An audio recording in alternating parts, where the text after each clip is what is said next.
Olá, sejam todos bem-vindos a mais um vídeo aqui do canal Leitura Espírita. Eu sou a Jéssica e aqui nós falamos sobre os livros espíritas.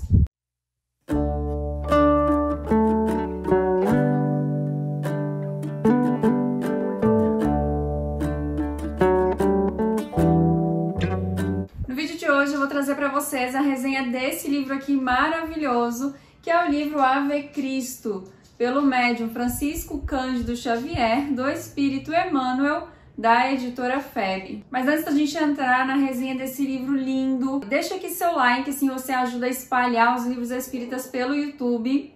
Se inscreve aqui no meu canal se você ainda não é inscrito. Estamos quase chegando aí nos 1000 inscritos. Gente, eu nem achei que esse ano ainda eu ia chegar em 1000 inscritos. Na verdade, eu achei que ia demorar muito tempo. Então já agradeço a cada um de vocês que está aqui, que me acompanha, que vê os vídeos, que comenta. Então se inscreve no canal se você não é inscrito e me segue lá no Instagram, que é @leitura.espírita. Por lá a gente fica mais próximo, eu vou mostrando o que eu tô lendo, vou mostrando os lançamentos espíritas, as novidades das editoras, eu posto promoções também e muito mais. Bom, esse livro já apareceu aqui num vídeo do canal, que foi o livro sobre a ordem de leitura dos romances de Emmanuel. Eu vou deixar esse vídeo aqui na descrição, se você ainda não viu e quiser saber por qual livro você começa a ler. Eu deixei lá uma sugestão através da minha experiência, depois da minha experiência de leitura desses livros, eu deixei uma sugestão de ordem lá para você. Então nós temos aí Paulo e Estevão, depois vem o Há 2000 anos, 50 anos depois vemos Ave Cristo e por último temos o Renúncia. Então vai lá ver, vai conferir esse vídeo, vou deixar aqui embaixo para você. Bom, gente, quando eu peguei esse livro para ler, eu comecei por onde? Pelo título, né? Porque assim, eu queria saber, eu fiquei curiosa para saber o que significa Ave Cristo, essa expressão. Você sabe o que significa?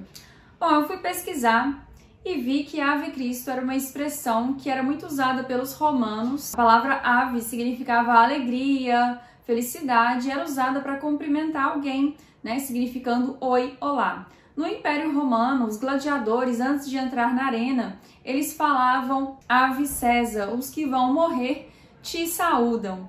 E parece que esse título foi tirado ali dos estandartes que os mártires do cristianismo carregavam lá no mundo espiritual, né? Enquanto os gladiadores falavam Ave César, os que vão morrer te saúdam, os cristãos falavam Ave Cristo, os que vão viver para sempre te glorificam e saúdam. Interessante, né, gente? Você sabia disso? Me fala aqui embaixo. E aí, tá bom, né? Já expliquei para vocês aqui o que significa o título.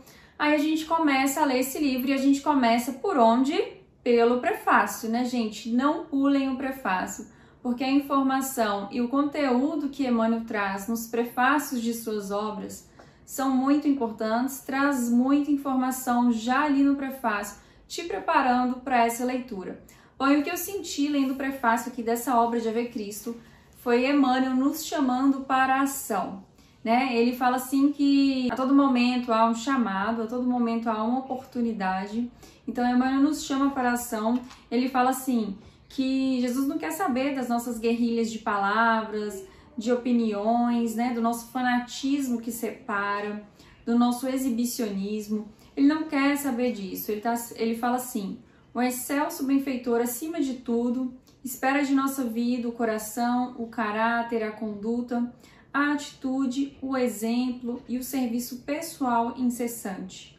Únicos recursos com que poderemos garantir a eficiência de nossa cooperação em companhia dele na edificação do reino de Deus. Então ele traz essa informação aqui já no início da obra e outras informações muito importantes. Gente, o prefácio é muito atual, né? Parece que está falando aí com coisas que a gente está passando e vivendo agora, nesse momento atual, né? No Brasil e no mundo. E ainda no prefácio, Emmanuel traz assim sobre a história: não nos propomos romancear, fazer literatura de ficção, mas sim trazer aos nossos companheiros do cristianismo redivivo, na seara espírita, breve página da história sublime dos pioneiros de nossa fé. Emmanuel, gente, em todos os prefácios dos seus romances, ele fala isso daqui, né? Ele fala que ele não está ali para fazer literatura, ele não está ali para fazer romance. O que ele traz está muito além daquelas páginas, né? São páginas para se ler com o coração, entendendo a essência, entendendo os exemplos dos personagens. Então é isso que Emmanuel quer trazer pra gente, né? Que a gente possa fazer uma leitura com atenção, uma leitura observando os personagens. O que eles estão fazendo, por que eles estão fazendo aquilo, qual a intenção deles. Será que tem um pouquinho desse personagem em mim? Sim, gente. Sempre tem um pouquinho de cada personagem na gente, inclusive os personagens que são ruins. E aí, ele quer que você observe, né, como aquele personagem agiu e a consequência daquele ato. E assim a gente vai aprendendo através dos exemplos dos personagens, a gente vê o que está acontecendo ali, a situação, e a gente consegue aplicar o que a gente aprende aqui nos romances na nossa vida, né, no nosso dia a dia. Então, Emmanuel quer que a gente aprenda, porque tem muita gente, muito ensinamento aqui dentro dos romances de Emmanuel, né? A gente lê e assim, você pode ler e reler, você sempre vai aprender mais, né? Você sempre vai vendo coisas novas nos livros. Em seguida ao prefácio, então, nós temos aqui a primeira parte do livro, né? Não sei se vai dar para vocês verem.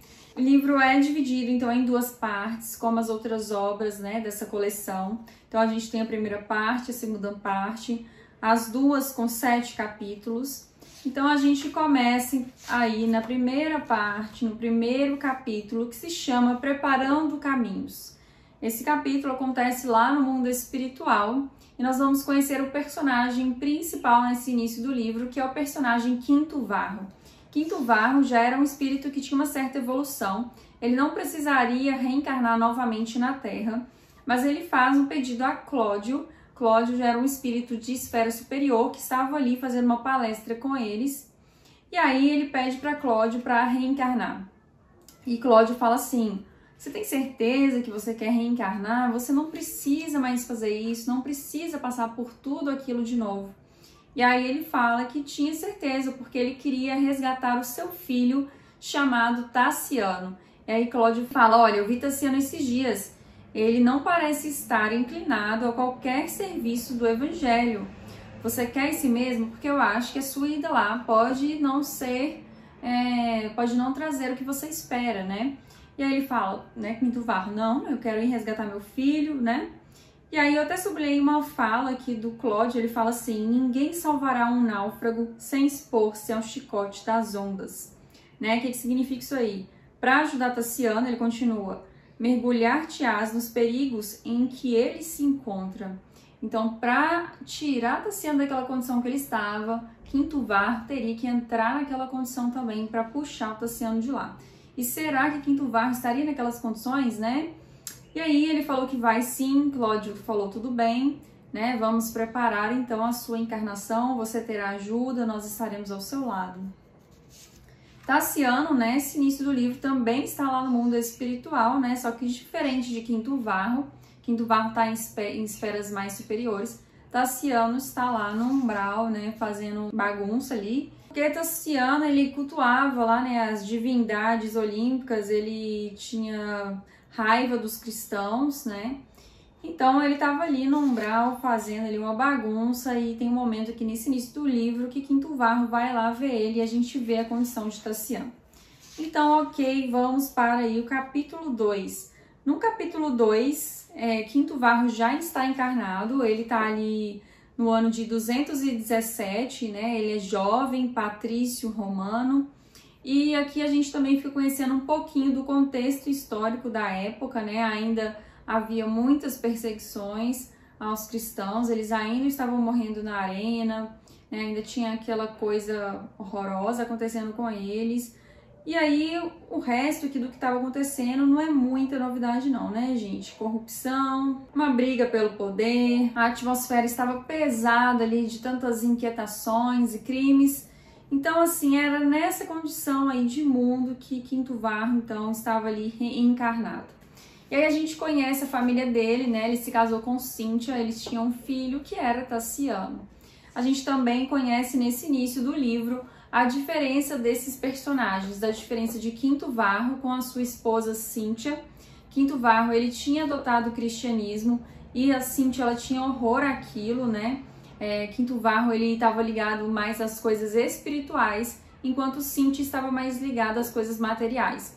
Quinto Varro, ele não tinha muito dinheiro, né? Ele trabalhava para o primo de Cíntia, que se chama Opílio. Opílio era muito rico, ele morava num palacete, ele era dono da vila, então ele tinha muito dinheiro, enquanto Quinto Varro não. E Cíntia, ela queria uma vida melhor, ela gostava de ir às festas, ela queria morar num lugar grande, né? Ela queria escravos. E Quinto Varro ficava pensando assim, como eu vou ter escravos se o que eu quero é justamente o contrário, é libertar os escravos, né? E aí eles ficavam nesse impasse. Então, nesse início, a gente tem ali uma discussão de Cíntia com o Varro por causa dessa questão. Então, eles têm aquele atrito, né? A gente vê a diferença dos dois, a diferença daquele casal, né? Um do outro, que tinham pensamentos e princípios tão diferentes. E aí, nesse dia que eles tiveram essa discussão, né? Quinto Varro foi trabalhar no outro dia. E aí, quando Quinto Varro chega em casa, Opílio estava lá no quarto junto com a Cíntia, eles estavam conversando e Quinto Varro já achou estranho Opílio estar dentro do quarto dele. E aí ele escuta os dois conversando e nessa conversa a gente fica conhecendo mais também da história da Cíntia com o Quinto Varro, né? A história daquele casal, como eles se conheceram. Mas também ficamos sabendo, junto com o Quinto Varro, coitado, que Quinto Varro ali, né, estava sendo traído. Já tinha uma relação de 6 meses, a relação de Cíntia com Opílio. E eles estavam conversando, planejando de uma forma de se livrarem de Quinto Varro para que eles pudessem viver juntos. E Cíntia queria viver junto, né? Ela gostava ali de Quinto Varro, mas ela queria o que Opílio poderia ofertar para ela, né? Que era uma casa boa, que era escravos, uma vida boa, uma vida de festas, vestidos, roupas. Cíntia queria era isso. E Quinto Varro, gente, ouvindo tudo isso ali atrás da porta. Imagina, gente. Deus não imagina, não. Vou nem imaginar, não. Mas, nossa, imagina, né, gente, ser casado ali, escutando aquela conversa. E aí, Quinto Varro, ouvindo tudo aquilo, ele não sabe o que fazer, né, gente? Ele fica assim, agora, o que eu faço, né? Então, ele vai até o quarto do filho dele e sente, né, que a separação entre os dois ali poderia acontecer a qualquer momento, porque a sua esposa, junto com o primo, tramavam livrar-se dele. E aí ele pensa em várias coisas, ele pensa em fugir com o filho dele, mas ele pensa na consequência, se eu fugir, o que vai acontecer com a Cíntia, o que vai acontecer com o Tassiano?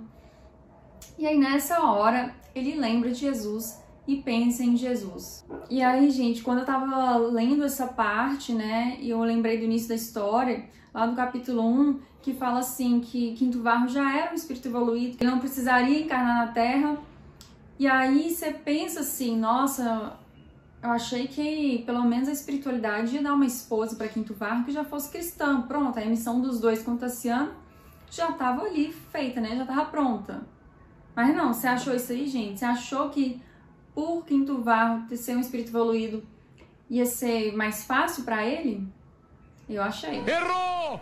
Errou! Então Quinto Varro vinha aí com essa missão nada fácil, gente, nada fácil.